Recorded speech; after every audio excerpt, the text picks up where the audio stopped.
BA second year political science की सभी students को मेरा नमस्कार। स्टूडेंट्स, हमारा टॉपिक ब्रिटेन का संविधान चल रहा है और ब्रिटेन के संविधान में भी हमारा जो टॉपिक है वो चल रहा है कि ब्रिटेन के संविधान के स्रोत क्या हैं। हमने देख लिया था कि ब्रिटेन का संविधान एक अलिखित संविधान है, ठीक है, लेकिन अलिखित होने के बावजूद भी ब्रिटेन के संविधान के स्रोत कर रहे थे। तो ब्रिटेन के संविधान में जो पहला स्रोत था वो 1215 का महान अधिकार पत्र हमने कर लिया था। उसके बाद में 1628 का पिटिशन एक्ट हमने कर लिया था, अधिकार याचिका पत्र यानी पिटिशन ऑफ राइट्स वो हमने किया। उसके बाद में हमने देखा था कि 1688 की गौरवपूर्ण रक्त विहीन क्रांति होती है। उसके बाद में 1689 में बिल ऑफ राइट्स आते हैं, जिसमें विलियम व मेरी ने अधिकार पत्र पर हस्ताक्षर किए थे। विलियम और मेरी वही जो कि जेम्स सेकंड के दामाद और बेटी थे। जो जेम्स सेकंड थे वह क्रांति के बाद में फ्रांस चले गए थे। उसके बाद में उनके दामाद और बेटी ने ही बिल ऑफ राइट्स पर हस्ताक्षर किए थे। ये हमने देख लिया था 1689 में। और हमने 1649 की प्यूरिटन क्रांति भी देखी थी, जो कि इसके अध्यक्ष हुए थे वो क्रामवेल हुए थे। क्रामवेल की अध्यक्षता में हमने क्रांति भी देख ली थी, जिसके अंदर टॉरी दल विग दल दो दल के बीच में हुआ था। क्रांति के बाद में देखिए हमने ये सारे के सारे जो एक्ट देखे हैं, अधिकार पत्र देखे हैं, इसमें जो लिखित विवरण था वो भी ब्रिटेन के संविधान का एक स्रोत माना जाता है। उसके बाद में आया था संसदीय अधिनियम। हमने देखा था कि संसदीय अधिनियम क्या होता है, कि संसद द्वारा पारित किए गए जो नियम होते हैं वह संसदीय अधिनियम कहलाते हैं, अर्थात संसद द्वारा बनाए गए कानून पार्लियामेंट्री एक्ट्स कहलाते हैं। वो भी ब्रिटिश संविधान के स्रोत हैं। उसके बाद में आता है न्यायपालिका के निर्णय। तो न्यायपालिका जो निर्णय ले लिया जाता है वो एक रिकॉर्ड मेंटेन करती है, वह भी वहाँ के संविधान का स्रोत है। सामान्य कानून यानी कि कॉमन लॉ की बात अपन ने की थी। कॉमन लॉ का अर्थ होता है कि ऐसी परंपराएं, ऐसी रीति रिवाज जो किसी न्यायालय द्वारा स्वीकृत की गई होती है। तो न्यायालय द्वारा जो स्वीकृत है, न्यायालय द्वारा स्वीकृत रीति रिवाज और परंपराएं क्या कहलाती है? कॉमन लॉ कहलाता है। वो भी ब्रिटिश संविधान के स्रोत कहलाते हैं। और उसके बाद में हम देखते हैं अभिसमय यानी कि कन्वेंशन। तो देखो, कन्वेंशन के पीछे नैतिक शक्ति होती है, ये हमने बात कर ली थी कि कानून और अभिसमय में अंतर ये होता है कि कानून के पीछे राज्य की शक्ति होती है, कानून तोड़ने पे राज्य द्वारा दंड दिया जाता है। अभिसमय भी कानून जितना ही प्रेफरेंस रखता है, तो यहाँ पे क्या होती है, नैतिक शक्ति होती है। यहाँ पे अभिसमय तोड़ने के बाद में हालांकि राज्य द्वारा दंड नहीं दिया जाता, लेकिन धर्म, जाति आदि के आधार पे उन्हें जो ये कानून तोड़ते हैं, अभिसमय तोड़ते हैं, उन्हें दंड दिया जाता है। तो इस प्रकार हमने अभिसमय के बारे में बात कर ली थी। देखो, अभिसमय का शॉर्ट नोट भी आता है, प्रश्न पूछा जाता है कि अभिसमय क्या होते हैं। तो अभिसमय, पहली बात है, अभिसमय को इंग्लिश में कन्वेंशन कहते हैं। और अभिसमय का तात्पर्य ये होता है कि ऐसी परंपराएं और प्रथाएं, जो रीति रिवाज जो लंबे समय से चले आ रहे हैं। क्योंकि देखो, ब्रिटेन में संविधान अलिखित है और वहाँ अभिसमयों का बहुत महत्वपूर्ण स्थान है। देखिए, वहाँ पे अभिसमय का अर्थ क्या हुआ कि राजा मंत्रिमंडल की अध्यक्षता नहीं करेगा, ये वहाँ एक परंपरा है। लेकिन राजा मंत्रिमंडल की अध्यक्षता नहीं करेगा तो कौन करेगा? प्रधानमंत्री करेगा। और प्रधानमंत्री करेगा, ये वहाँ पे परंपरा कैसे आई? देखो, मैंने तुम्हें पिछली क्लास में बताया था 1714 में जॉर्ज प्रथम जो ब्रिटेन के राजा थे, उन्हें इंग्लिश नहीं आती थी, उन्हें जर्मन भाषा आती थी। तो वहाँ पे उन्होंने एक कैबिनेट का अध्यक्ष वॉलपोल को चुना था। वॉलपोल विंग पार्टी का था। जो विंग पार्टी है वो संसद के समर्थक थे। और यहाँ पे कैबिनेट की अध्यक्षता का दायित्व वॉलपोल को जेम्स फर्स्ट ने दे दिया था। तो देखिए, ये एक पुराने समय से रीति चली आई, प्रथा चली आई, रिवाज चले आए। तो ये जो प्रथा है धीरे धीरे क्या बन गया? ये अभिसमय बन गया।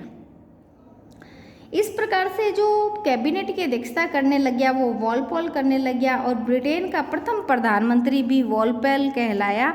और वॉलपोल ही जब फर्स्ट ट्रेजरी का वो जो व्यक्ति बना था, पहला ट्रेजर कौन बना था? वॉलपोल बना था। इस प्रकार देखिए हमने ये देख लिया था कि कॉमन सभा में बहुमत खोने पे त्यागपत्र देने वाला भी वॉलपोल था। अविश्वास प्रस्ताव है और यहाँ पे देखो उत्तरदायित्व का जो सिद्धांत है वो भी वॉलपोल के समय से ही अपने आप परंपरा में आ गया था। ये कहीं लिखा नहीं गया है बल्कि यह एक विकास का परिणाम है। तो ये एक प्रकार से संविधान का ही स्रोत है। तो देखिए जो संसदीय सरकार है वह निम्न सदन के प्रति उत्तरदायी होगा। तो निम्न सदन के प्रति उत्तरदायी होगा, यह भी वहाँ एक परंपरा है। इस प्रकार हम अभिसमय को इतने डिटेल में इसलिए पढ़ रहे हैं क्योंकि अभिसमय पर क्वेश्चन बनता है। अभिसमय का अर्थ ये होता है कि अभिसमय कानून की तरह ही होते हैं और कानून की तरह ही इतने शक्तिशाली होते हैं। कानून के पीछे एक राज्य की दंड की पावर होती है, वैसे ही अभिसमय के पीछे एक नैतिक शक्ति होती है। तो इस प्रकार से संविधान के जो अलिखित सूत्र होते हैं वो अभिसमय होते हैं। तो संविधान के अलिखित सूत्र कहने वाले जो विचारक हैं वो J.S. मिल है। जॉन स्टुअर्ट मिल ने अभिसमयों को संविधान के अलिखित सूत्र कहा है। इस प्रकार से डाइसी भी अभिसमयों को नैतिकता के सूत्र बताता है, अभिसमयों को नैतिकता के आदेश बताता है। डाइसी ये कहता है कि अभिसमय क्या है? नैतिकता के आदेश है। क्यों? क्योंकि अभिसमयों के पीछे नैतिकता छिपी रहती है। तो डाइसी लिख के इन्वर्टेड कॉमा में हम लिखेंगे कि डाइसी अभिसमय को नैतिकता के आदेश कहता है। जॉन स्टुअर्ट मिल अभिसमय को अलिखित सूत्र कहते हैं। इस प्रकार से हमने देखा कि जो अभिसमय हैं वे संविधान के, अभी तुम्हें लिख लेना है, अभिसमय संविधान के अलिखित नियम हैं, संवैधानिक परंपराएं हैं, रीति रिवाज हैं, परंपराएं होते हैं। अभिसमय क्या होते हैं? जिनके पीछे नैतिक शक्ति होती है और यह कानून की तरह ही होते हैं, कानून के जितने ही शक्तिशाली होते हैं। तो हमने एक स्रोत अभिसमय कर लिया है। इसके बाद में जो नेक्स्ट स्रोत आता है वो होता है अधिनिर्णय। तो अधिनिर्णय का अर्थ क्या हुआ? देखिए अधिनिर्णय का अर्थ ये होता है एडजुडिक्शन। वहाँ पे संविधान की जो व्याख्या है, संविधान की व्याख्या न्यायालय करता है। संविधान की व्याख्या कौन करते हैं? न्यायालय करता है। और जब जब संविधान की व्याख्या करते समय न्यायालय जो नवीन प्रावधान करते हैं तो न्यायालय द्वारा ये नवीन प्रावधान ही अधिनिर्णय कहलाते हैं। अधिनिर्णय का अर्थ क्या हुआ? संविधान द्वारा, संविधान की व्याख्या करते समय न्यायालय द्वारा जो नवीन प्रावधान दिए जाते हैं वो अधिनिर्णय कहलाते हैं, यानी कि एडजुडिक्शन कहलाते हैं। तो देखिए अब मेन बात ये आती है कि कौन कौन से तो अभिसमय चल रहे हैं। तो अभिसमय, अधिनिर्णय और परंपराएं, ये सामान्य विधि, न्यायपालिका के निर्णय, संसदीय अधिनियम और ये जो 1215 वाला, 1628 वाला और उसके बाद में 1689 का बिल ऑफ राइट्स, ये सारे के सारे ब्रिटिश कॉन्स्टिट्यूशन के स्रोत हैं, रिसोर्सेज हैं। अब हम करेंगे कि कौन कौन सी परंपराएं हैं। पहली परंपरा तो एक हो गई राजपद से जुड़े, राजपद से जुड़े हुए अभिसमय कौन कौन से हैं? प्रश्न पूछा जाएगा अभिसमय के बारे में बताओ, अभिसमय का क्या तात्पर्य है। तो वो अभी मैंने 2 मिनट पहले जो बताया था वो सारा तुम एक नोटबुक में नोट करोगी। उसके बाद में है कि राजपद से जुड़े कौन कौन से अभिसमय प्रचलन में है। तो राजपद से जुड़े कौन कौन से अभिसमय हैं उसके लिए देखो, सबसे पहले तो कि राजा नाम मात्र का होगा, यह एक अभिसमय है, एक परंपरा है। राजा नाम मात्र का होगा। देखो हमने देखा था कि पहले राजा के पास में समस्त शक्तियाँ थी, लेकिन हमने देखा 1714 में जॉर्ज प्रथम था, उसे इंग्लिश नहीं आती थी, इस वजह से वह धीरे धीरे यहाँ कैबिनेट की अध्यक्षता करना बंद कर देता है और अब वह कैसा रह गया है, मात्र नाम मात्र का ही रह गया है। तो यहाँ पे एक तो ये राजा नाम मात्र का है, दूसरा बहुमत दल के नेता पीएम होगा। दूसरा क्या है, जो बहुमत दल का नेता, बहुमत दल का नेता पीएम यानी प्रधानमंत्री होगा। ये जो बात है ये भी अभिसमय एक परंपरा है। उसके बाद में मंत्रिमंडल की सिफारिश पर निम्न सदन को राजा भंग कर सकता है। राजा क्या कर सकता है, निम्न सदन को, निम्न सदन यानी कि दो सदन है, हाउस ऑफ कॉमन और हाउस ऑफ लॉर्ड, तो हाउस ऑफ कॉमन निम्न सदन को क्या कर सकता है, भंग कर सकता है। कौन भंग कर सकता है, वहाँ का राजा। राजा निम्न सदन को भंग कर सकता है, लेकिन किसकी सिफारिश पे, मंत्रिमंडल की सिफारिश पर। ये जो बात है वहाँ पे अभिसमय है। तो विभिन्न अभिसमय में राजा के पद से जुड़े कि राजा क्या कर सकता है, राजा पहले बात है नाम मात्र का है, और दूसरी बात है कि राजा बहुमत दल के नेता को पीएम बनाएगा।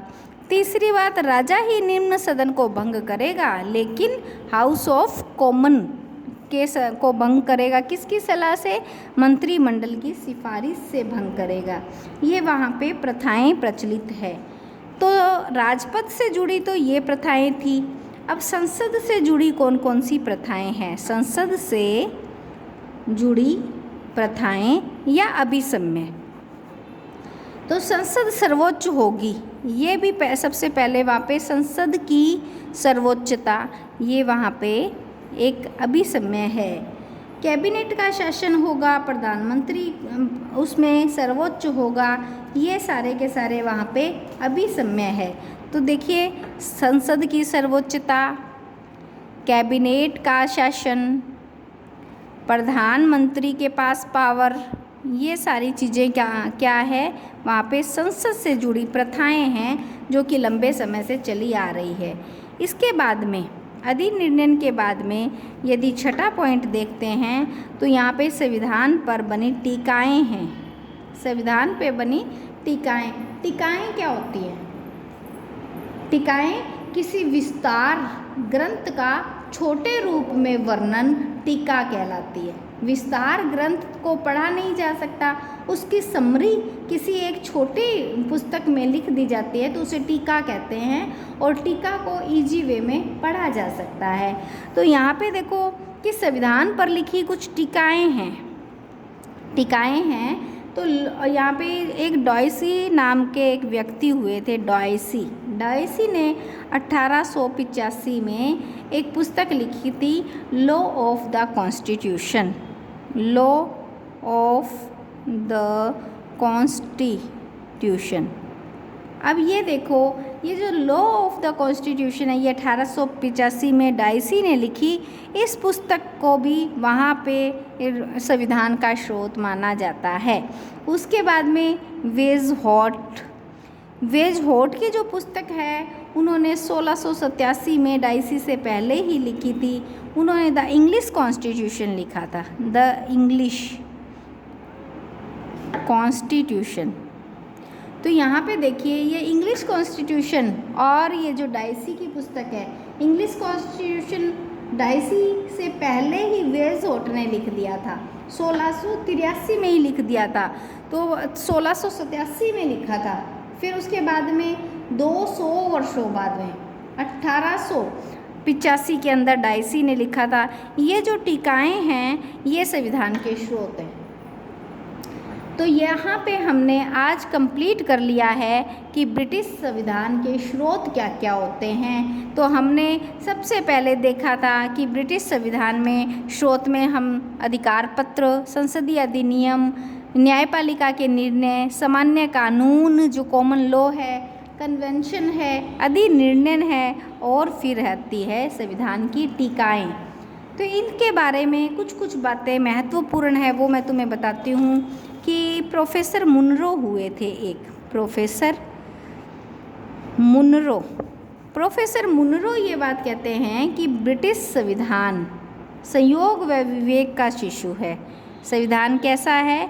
संयोग एवं विवेक का शिशु है। ठीक है, प्रोफेसर मुनरो ये कहते हैं क्योंकि देखो कुछ बात तो वहाँ संयोग से हो गई कि 1714 में जॉर्ज प्रथम जो है उसे इंग्लिश नहीं आती थी और वह अपने आप ही अध्यक्षता करना बंद कर देता है, तो कैबिनेट की अध्यक्षता वॉलपोल ने, तो ये संयोग था एक कि उन्हें इंग्लिश नहीं आती थी। और कुछ बातें जैसे 1215 का मैग्ना कार्टा विवेक से की गई थी, तो सभी ब्रिटिश संविधान संयोग और विवेक का शिशु है। Child of wisdom and chance, ठीक है, ब्रिटिश कॉन्स्टिट्यूशन चाइल्ड ऑफ किसका? Wisdom and chance. तो यहाँ पे प्रोफेसर मुनरो की बात, हमें एक और बात याद रखनी है। जो मुनरो है वो ये बात बोलते हैं, वो कहते हैं कि ब्रिटिश संविधान में जो दिखाई देता है वो है नहीं, और जो है वो हमें दिखाई नहीं देता। दिखाई देता है वो है नहीं, जो है वो दिखाई नहीं देता। तो इस प्रकार से प्रोफेसर मुनरो की बात है कि ब्रिटिश संविधान में बहुत कुछ बातें अंतर्लिखित हैं जो कहीं लिखी नहीं गई है, लेकिन समझना है। ये बात जो है संयोग और विवेक का शिशु है, ये कहीं कहीं लिखा आता है कि ये बात लिटन स्ट्रेची ने कहा है। लिटन स्ट्रेची ने कहा है क्योंकि देखिए लिटन स्ट्रेची संयोग और विवेक की शिशु की बात करते हैं और प्रोफेसर मुनरो ये बात कहते हैं कि ब्रिटेन संविधान में जो है वो दिखता नहीं, जो नहीं है वो दिखाई देता है। इसका अर्थ यह है कि वहाँ देखा जाए तो सिद्धांत रूप में राजतंत्र है, लेकिन यदि व्यवहार रूप में देखा जाए तो वहाँ पे संसदीय प्रभुत्व है। इस प्रकार से जो दिखाई देता है वो है नहीं, और जो है वो दिखाई नहीं देता, क्योंकि सिद्धांत और व्यवहार में अंतर पाया जाता है। तो प्रश्न ऐसे भी पूछा जाता है कि स्पष्ट करो कि ब्रिटेन के संविधान में संविधान और व्यवहार में अंतर पाया जाता है, तो हम ये सारी बातें स्पष्ट कर देंगे।